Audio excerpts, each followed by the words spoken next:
ملكة فلاح فاضي شعري بالالحان، راعى الوفا درب الخصايل والايمان. فلاح سليل مرجحين الموازين، عريس له بين العرب قدر وشان، عريس له بين العرب قدر وشان. فلاح ساير حي بالعز فاله، رجال له بالطيب سيره وعنوان. ساير ابوها اللي تنوم مسفعوله، كل النشام خابرينه كحلان، كل النشام خابرينه كحلان. في عزوة الدرزي دايم نفاخر، قوم الكرم والجود في كل ميدان.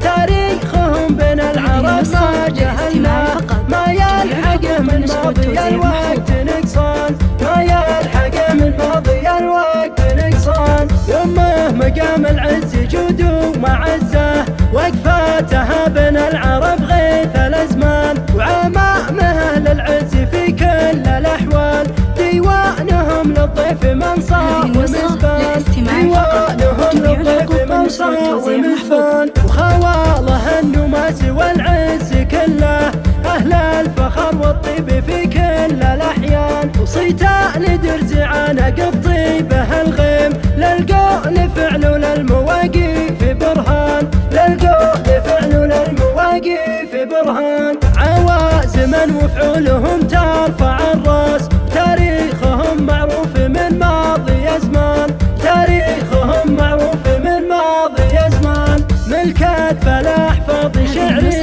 بالالحان، راعى الوفا درب الخصايل والايمان. فلاح سليل مرجحين الموازين، عريس له بين العرب قدر وشان، عريس له بين العرب قدر وشان. فلاح ساير حي بالعز فاله، رجال له بالطيب سيره وعنوان. ساير ابوها اللي تنوم مسفعوله، كل النشام خابرينه كحلان، كل النشام خابرينه كحلان. في عزوة الدرزي دايم نفاخر، قوم الكرم والجود في كل ميدان. تاريخهم بين العرب ما جهلنا، ما يلحقه من ماضي الوقت نقصان، ما يلحقه من ماضي الوقت نقصان. يمه مقام العز جود ومعزه، وقفاتها بين العرب غيث الازمان. وعمامه اهل العز في كل الاحوال، ديوانهم للضيف منصار ومزبان، ديوانهم للضيف منصار ومزبان. وخواله النماس والعز كله، اهل الفخر والطيب في كل الاحيان. وصيتا لدرز عانق بطيبه الغيم، للقول فعل